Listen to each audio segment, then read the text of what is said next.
생각이 너무 많은 어른들을 위한 심리학 두 번째 영상입니다. 우리가 죽음을 알고도 이 세상을 살아갈 수 있는 것은 우리가 죽더라도 후대들의 삶을 통해 우리의 삶도 이어질 수 있다는 믿음 때문이다. 내 인생에서 쌓은 지혜가 다음 세대로 전수될 수 있으리라는 믿음은 내 삶에 더욱 깊은 책임감을 주기도 한다. 그만큼 내가 과거로부터 나와 미래로 뻗어가는 연속된 세대에 속해 있다는 역사적 연속감은 중요하다. 그러나 현대처럼 빠르게 변화하는 시대에서 이전의 지식은 금방 쓸모없게 되어진다. 과학기술의 빠른 발전이 전 세대의 지식을 쓸모없는 것으로 만들어버리기 때문이다. 그러다 보니 나이 든 사람들의 생각은 고리타분한 낡은 것이 되어버려 아무도 그들의 소리에 귀를 기울여 하지 않는다. 그처럼 역사적인 연속감을 상실해버린 사람들에게 나이 드는 것은 젊음과 아름다운 명성, 그리고 매력을 잃어버리고 그로 인해 쓸모없는 사람이 되어버림을 뜻한다. 그래서 인류학자 마거릿 미드는 30대 이후의 사람들에게 종종 이렇게 말했다고 한다. 우리 모두는 젊은이들의 세상으로 이주해온 이민자들이야. 이민자들이 본토인들의 틈에 끼어 나름대로 살아남으려면 혼신의 힘을 기울여야 한다. 그런데 슬픈 것은 나이가 들수록 새로운 기술을 습득하고 따라가기가 너무 어려워진다는 것이다. 그러면 어느 순간 한참 뒤처진 채 따라가기를 포기하고 살게 된다. 그 결과 나이 듦은 어느새 죽음보다 더 두려운 것이 되어버린다. 사회의 부정적인 시각에 저항할 에너지도 낙천성도 없는 상태에서 좋은 시절은 다 지나갔고 이제 나쁜 일만 기다리고 있다고 느끼는 것이다. 그래서 사람들은 오래 살고 싶어 하지만 늙고 싶어 하지 않는다. 그러나 과연 그럴까? 노년기의 인생은 우리에게 여분으로 남아있는 시간, 말 그대로 여생일 뿐일까? 그래서 철저히 외면하고 싶은 두려운 현실일 수밖에 없는 것일까? 노인은 결코 끝나버린 존재가 아니다. 살아가는 동안 우리는 순간순간 성장하기 위한 새로운 과제를 부여받는다. 그래서 인간은 죽을 때까지 끊임없이 다듬어지고 재배열되며 새롭게 교정된다. 그러므로 우리는 늙어서 성장하고 발전할 수 있다. 인생의 각 단계는 우리에게 새로운 변화의 기회를 제공하기 때문이다. 인격도 마찬가지이다. 70, 80, 90살이 지나서도 꾸준히 변화한다.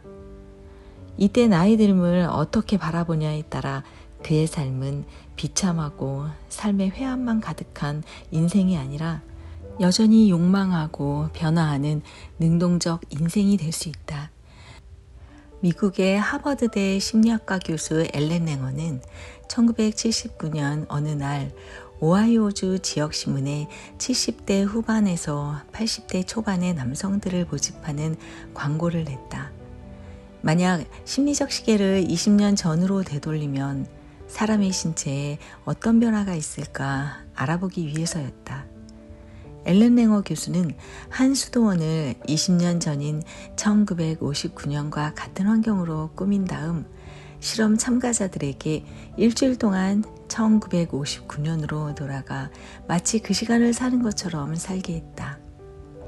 그래서 참가자들은 배너, 뜨거운 것이 좋아 등의 영화를 보고 라디오에서 흘러나오는 옛 노래를 듣고 당시의 시사적인 문제를 놓고 토론을 벌였다.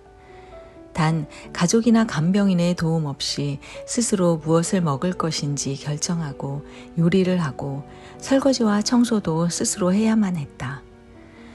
그런데 그렇게 산 지 일주일 만에 놀라운 일이 벌어졌다.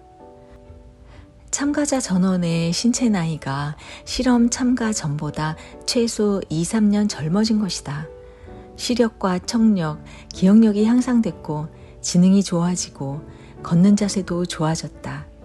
누군가의 부축 없이는 걸음을 내딛기도 힘들었던 한 노인은 지팡이를 집어 던지고 꼿꼿한 자세로 걷기 시작했고, 또 다른 노인은 미식축구 경기에 동참하기로 했다.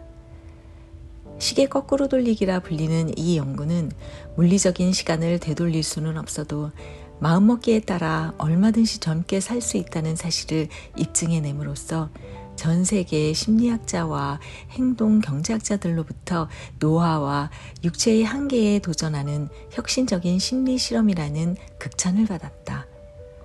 이와 관련해 앨런 랭어 교수는 다음과 같이 말했다. 우리를 가두는 것은 신체의 한계가 아니라 그 한계를 믿는 우리들의 사고방식이다. 즉, 같은 70대라도 그 나이를 어떻게 받아들이냐에 따라 젊게 사는 것이 충분히 가능하다는 말이다. 이를테면 뭘 하든지 나이부터 따지고 나이를 의식하는 사람은 자신의 몸 상태와 상관없이 70세를 늙어서 아무것도 할 수 없는 나이라고 생각하기 때문에 수동적이고 의존적인 삶을 살게 된다. 그런데 같은 70세라도 정말 그 나이가 맞나 싶을 정도로 젊게 사는 사람들이 생각보다 많다. 그들은 자신의 나이를 그다지 의식하지 않는다. 그저 운동을 열심히 하고 새로운 것을 배우고 취미생활을 즐기며 활기차게 살아갈 뿐이다. 그러므로 건강하게 나이를 들고 싶으면 자신의 신체 나이에 너무 연연하지 않는 것이 좋다. 70세가 되든 80세가 되든 나이와 상관없이 어제와 오늘, 오늘보다 내일 조금씩 성장하는 나를 염두에 두고 살아가는 것이 그 방법이다. 그래서 실제로 연세대 철학과 명예교수인 김형석 교수는 100년을 살아보니 60세 전까지 자신은 미숙했으며 자신의 인생에 있어 가장 황금기는 65세에서 75세였다고 밝히기도 했다. 그리고 앨런 랭어 교수의 실험에서 보듯 나이 들어서도 힘 닿는 데까지는 내 힘으로 일상을 꾸려가는 것이 좋다. 시계 거꾸로 돌리기 연구에 참가한 노인들은 대부분 성인 자녀와 같이 살고 있거나 요양원에 살고 있는 사람들이었다. 그들에게는 자신들의 방을 꾸미거나 가구를 재배치할 결정권이 없었고 언제부터인가 청소와 설거지 등 사소한 일까지 남의 도움을 받아 처리하는 데 익숙해져 있었다. 그들이 결정하거나 직접 하는 일들이 거의 없었던 것이다. 그처럼 수동적이고 의존적인 삶은 사람을 무기력하게 만들 수밖에 없다. 이처럼 내 삶을 스스로 결정하고 선택하면 행복할 뿐더러 건강까지 좋아진다. 그러므로 아무리 늙어서 몸이 약해진다고 해도 힘이 닿는 데까지는 스스로 삶을 꾸려나가는 것이 좋다. 내가 선택하고 결정하는 것들이 늘어나면 늘어날수록 삶의 행복감과 성취감과 자존감이 높아지기 때문이다. 나는 지금 이 순간에 무엇을 할 것인가 신중히 선택하고 결정한다. 오늘 누구를 만날지, 90세의 어머니와 점심으로 무엇을 먹을지, 머리를 염색할지, 어떤 영화를 볼지, 어떤 책을 읽을지, 친구에게는 어떤 문자를 보낼지 고민하고 결정한다. 너무 아파 꼼짝도 못하고 누워있을 때는 덜 아픈 시간에 무엇을 할지 생각해 본다. 그러고 보면 나는 아직도 많은 것을 결정하고 선택할 수 있으며 그럴 수 있어서 참 다행이라는 생각이 든다. 세상엔 아직도 내가 모르는 것들이 너무 많아 공부할 게 많다는 것도 기쁘다. 기왕 오늘 나는 눈을 떴고 일어났으니 재미있게 살면서 좋은 추억을 많이 만들어야겠다. 그것이 내가 오늘을 보내는 방식이고 나이 들매 대처하는 자세이다. 저는 여기까지 읽겠습니다. 더 좋은 글들이 많이 있으니 꼭 읽어보시기 바랍니다.